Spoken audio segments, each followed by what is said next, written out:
IELTS 16. Published by Cambridge University Press and Cambridge Assessment English 2021. This recording is copyright. Test 1. This is the IELTS listening test. You will hear a number of different recordings and you will have to answer questions on what you hear. There will be time for you to read the instructions and questions, and you will have a chance to check your work. All the recordings will be played once only. The test is in 4 parts. At the end of the test, you will be given 10 minutes to transfer your answers to the answer sheet. Now turn to Part 1.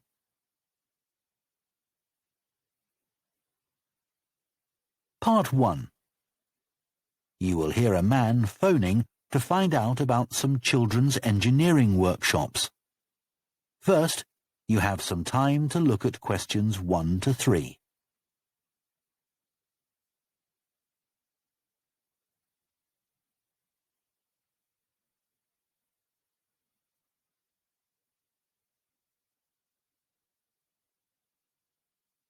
Now listen carefully and answer questions 1 to 3.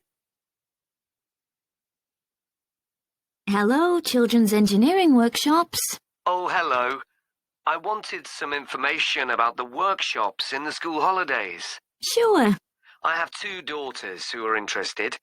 The younger one's Lydia. She's 4. Do you take children as young as that? Yes, our tiny engineers workshop is for 4 to 5-year-olds. What sorts of activities do they do? All sorts. For example, they work together to design a special cover that goes round an egg, so that when it's inside, they can drop it from a height and it doesn't break. Well, sometimes it does break, but that's part of the fun. Right. And Lydia loves building things. Is there any opportunity for her to do that? Well, they have a competition to see who can make the highest tower. You'd be amazed how high they can go. Right. But they're learning all the time as well as having fun. For example, one thing they do is to design and build a car that's attached to a balloon, and the force of the air in that actually powers the car and makes it move along. They go really fast too. Okay, well, all this sounds perfect.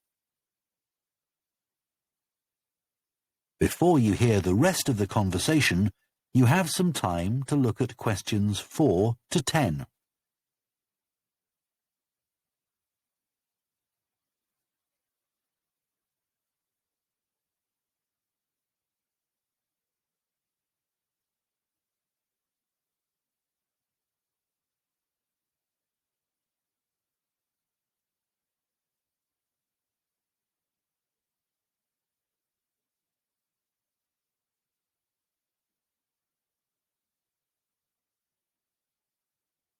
Now listen and answer questions 4 to 10. Now, Carly, that's my older daughter, has just had her 7th birthday. So, presumably, she'd be in a different group. Yes, she'd be in the junior engineers. That's for children from 6 to 8. And do they do the same sorts of activities? Some are the same, but a bit more advanced. So they work out how to build model vehicles, things like cars and trucks, but also how to construct animals using the same sorts of material and technique. And then they learn how they can program them and make them move. So they learn a bit of coding? They do. They pick it up really quickly. We're there to help if they need it, but they learn from one another too. Right. And do they have competitions too? Yes. With the junior engineers, it's to use recycled materials like card and wood to build a bridge. And the longest one gets a prize. That sounds fun. I wouldn't mind doing that myself. Then they have something a bit different, which is to think up an idea for a 5-minute movie and then film it, using special animation software.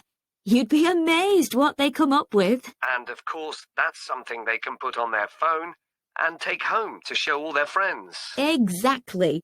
And then they also build a robot in the shape of a human, and they decorate it and program it so that it can move its arms and legs. Perfect. So, is it the same price as the tiny engineers? It's just a bit more, £50 for the 5 weeks. And are the classes on a Monday too? They used to be, but we found it didn't give our staff enough time to clear up after the first workshop, so we moved them to Wednesdays. The classes are held in the morning from 10 to 11. Okay, that's better for me actually.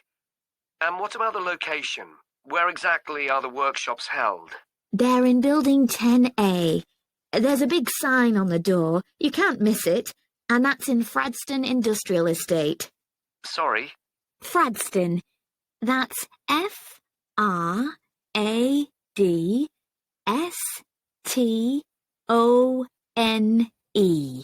And that's in Grassford, isn't it? Yes, up past the station. And will I have any parking problems there? No, there's always plenty available. So, would you like to enroll Lydia and Carly now? Okay. So, can I have your full name and... That is the end of Part 1. You now have half a minute to check your answers to Part 1.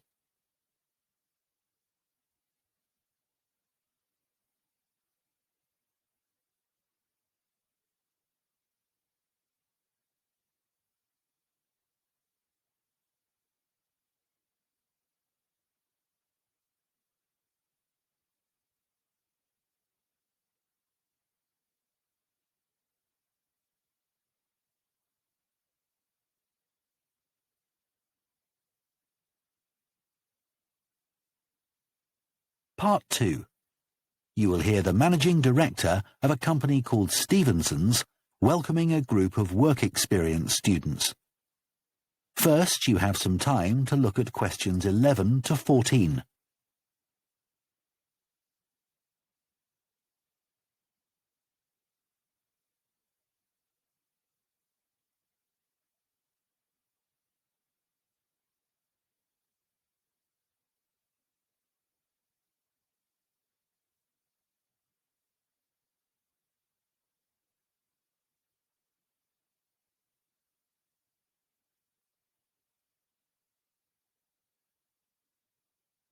Now listen carefully and answer questions 11 to 14.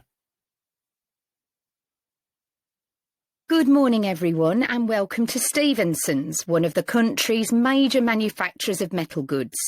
Thank you for choosing us for your 2 weeks of work experience.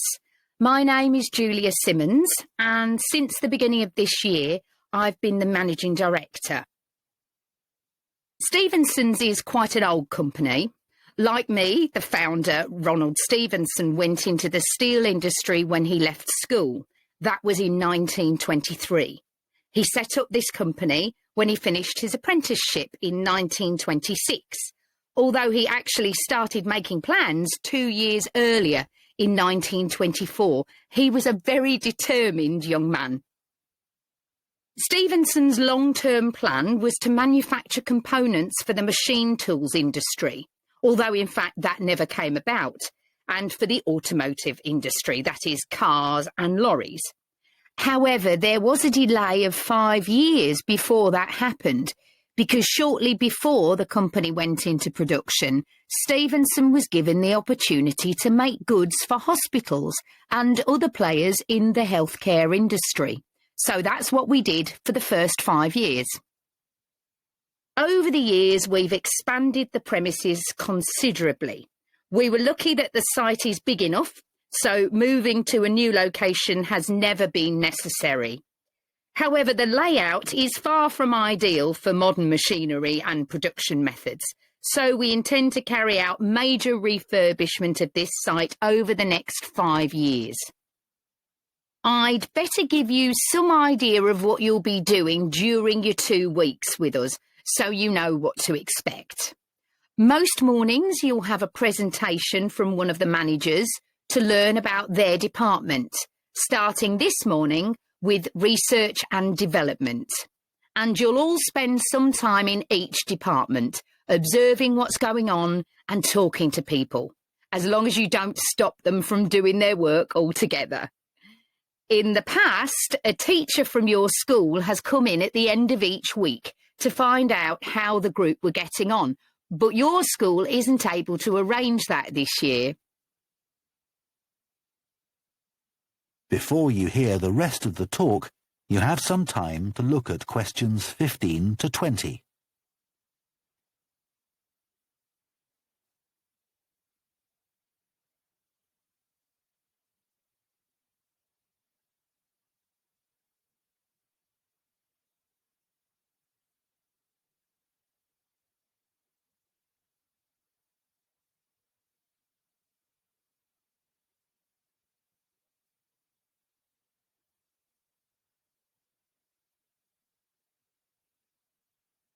Now listen and answer questions 15 to 20. OK, now I'll briefly help you to orientate yourselves around the site. As you can see, we're in the reception area, which we try to make attractive and welcoming to visitors. There's a corridor running left from here, and if you go along that, the door facing you at the end is the entrance to the coffee room. This looks out onto the main road on one side and some trees on the other, and that'll be where you meet each morning. The factory is the very big room on the far side of the site. Next to it is the warehouse, which can be accessed by lorries going up the road to the turning area at the end. You can get to the warehouse by crossing to the far side of the courtyard, and then the door is on your right. Somewhere you'll be keen to find is the staff canteen. This is right next to reception. I can confidently say that the food's very good, but the view isn't. The windows on one side look onto a corridor and courtyard, which aren't very attractive at all, and on the other onto the access road, which isn't much better. You'll be using the meeting room quite often, and you'll find it by walking along the corridor to the left of the courtyard and continuing along it to the end. The meeting room is the last one on the right, and I'm afraid there's no natural daylight in the room. Then you'll need to know where some of the offices are. The Human Resources Department is at the front of this building, so you head to the left along the corridor from reception, and it's the second room you come to. It looks out onto the main road. And finally, the boardroom, where you'll be meeting sometimes. That has quite a pleasant view, as it looks out onto the trees. Go along the corridor past the courtyard, right to the end. The boardroom is on the left, next to the factory.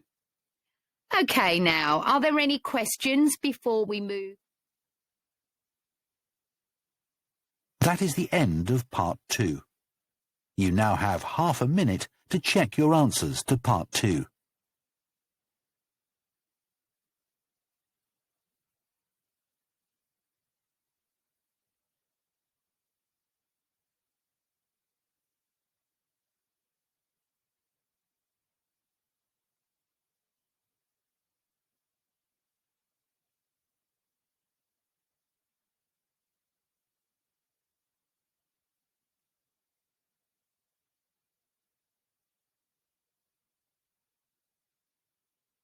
Part 3.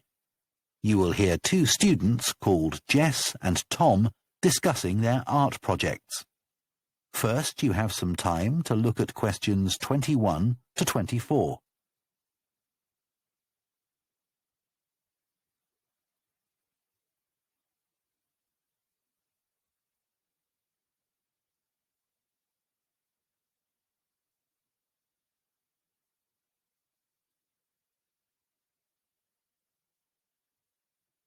Now listen carefully and answer questions 21 to 24. How are you getting on with your art project, Tom? Okay. They gave us the theme of birds to base our project on, and I'm not really all that interested in wildlife, but I'm starting to get into it. I've pretty well finished the introductory stage. So have I. When they gave us all those handouts with details of books and websites to look at, I was really put off. But the more I read, the more interested I got. Me too. I found I could research so many different aspects of birds in art. Colour, movement, texture. So I was looking forward to the bird park visit. What a letdown. It poured with rain and we hardly saw a single bird. Much less use than the trip to the Natural History Museum. Yeah. I liked all the stuff about evolution there. The workshop sessions with Dr. Fletcher were good too, especially the brainstorming sessions. I missed those because I was ill. I wish we could have seen the projects last year's students did. I suppose they want us to do our own thing, not copy. Have you drafted your proposal yet? Yes, but I haven't handed it in. I need to amend some parts. I've realised the notes from my research are almost all just descriptions. I haven't actually evaluated anything, so I'll have to fix that. Oh, I didn't know we had to do that. I'll have to look at that too. Did you do a timeline for the project? Yes, and a mind map. Yeah, so did I. I quite enjoyed that. But it was hard having to explain the basis for my decisions in my action plan. What? You know, give a rationale. I didn't realise we had to do that. OK, I can add it now. And I've done the video diary presentation and worked out what I want my outcome to be in the project. Someone told me it's best not to be too precise about your actual outcome at this stage, so you have more scope to explore your ideas later on. So I'm going to go back to my proposal to make it a bit more vague. Really? OK, I'll change that too then. Before you hear the rest of the discussion, you have some time to look at questions 25 to 30.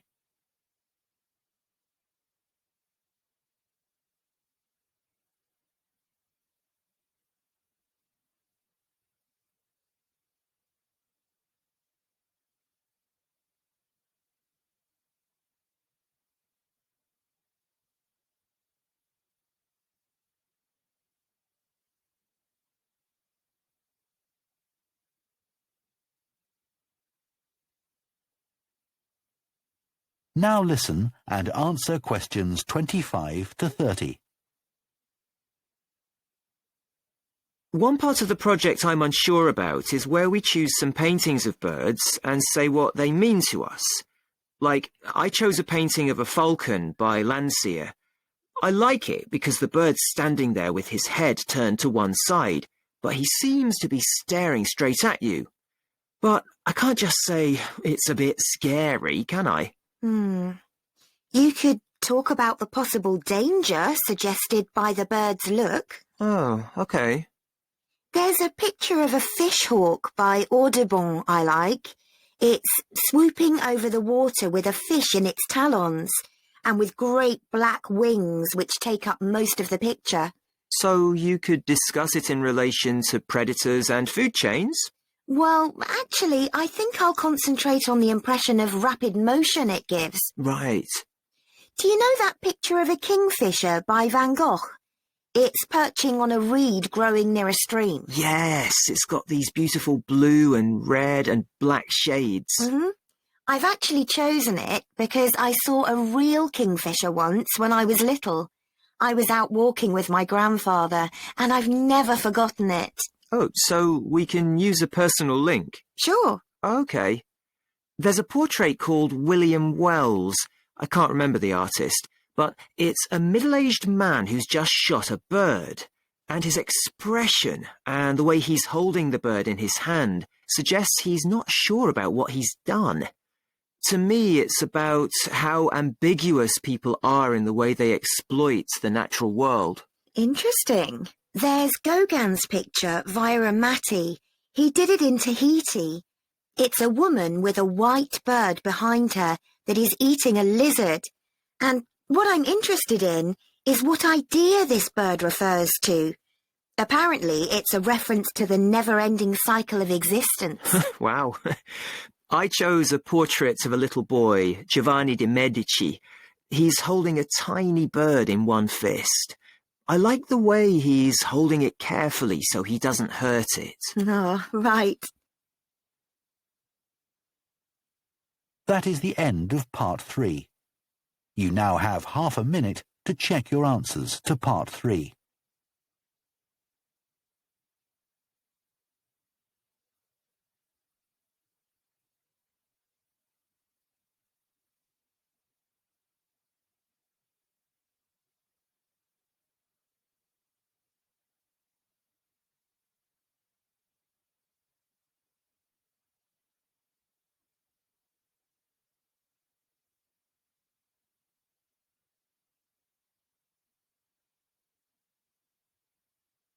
Part 4. You will hear a professor of philosophy giving a talk on the ancient philosophy of Stoicism. First, you have some time to look at questions 31 to 40.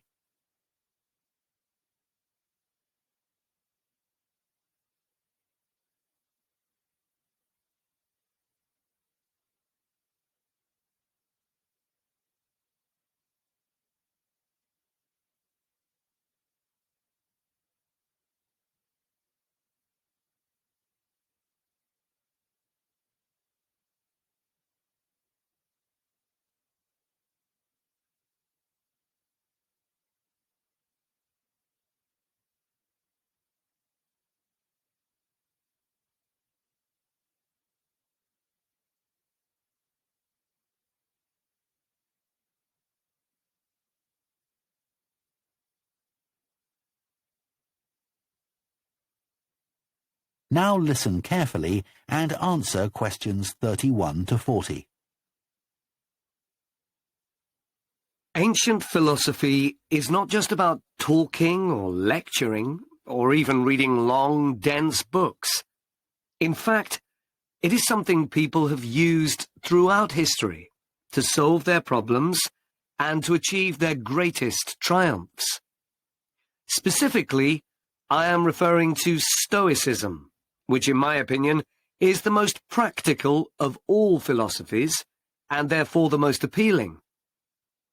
Stoicism was founded in ancient Greece by Zeno of Citium in the early 3rd century BC, but was practiced by the likes of Epictetus, Cato, Seneca, and Marcus Aurelius. Amazingly, we still have access to these ideas, despite the fact that the most famous Stoics never wrote anything down for publication. Cato definitely didn't. Marcus Aurelius never intended his meditations to be anything but personal. Seneca's letters were, well, letters, and Epictetus's thoughts come to us by way of a note-taking student. Stoic principles were based on the idea that its followers could have an unshakable happiness in this life, and the key to achieving this was virtue. The road to virtue, in turn, lay in understanding that destructive emotions like anger and jealousy are under our conscious control. They don't have to control us, because we can learn to control them. In the words of Epictetus, external events I cannot control, but the choices I make with regard to them I do control. The modern-day philosopher and writer Nassim Nicholas Taleb defines a Stoic as someone who has a different perspective on experiences which most of us would see as wholly negative. A Stoic transforms fear into caution, pain into transformation, mistakes into initiation, and desire into undertaking. Using this definition as a model, we can see that throughout the centuries, Stoicism has been practiced in more recent history by kings, presidents, artists, writers, and entrepreneurs.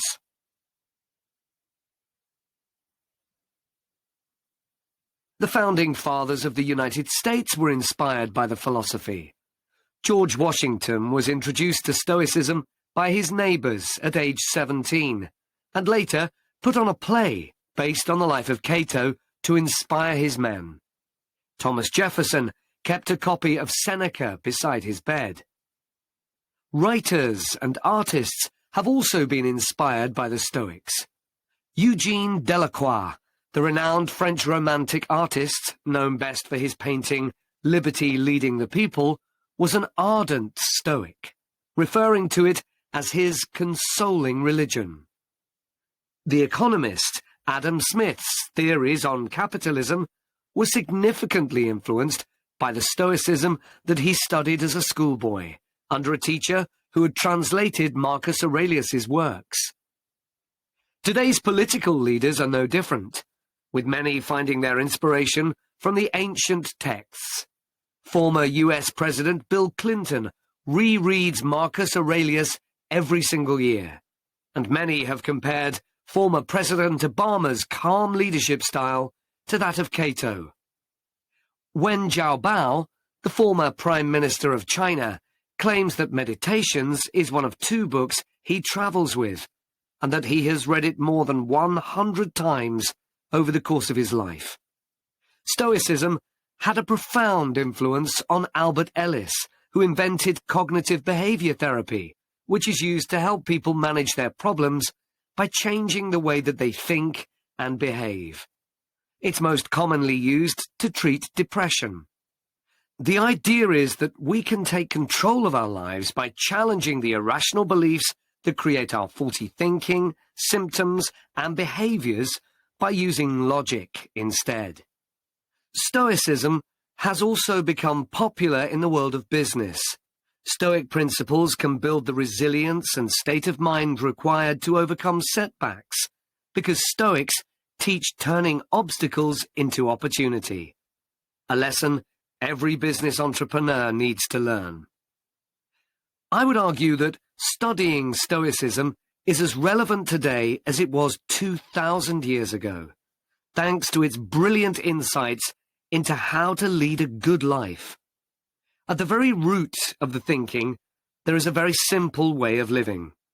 Control what you can and accept what you can't. This is not as easy as it sounds and will require considerable practice. It can take a lifetime to master.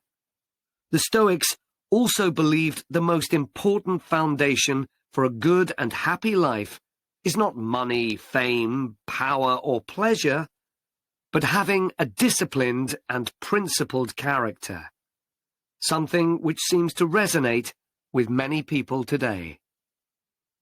That is the end of Part 4. You now have 1 minute to check your answers to Part 4.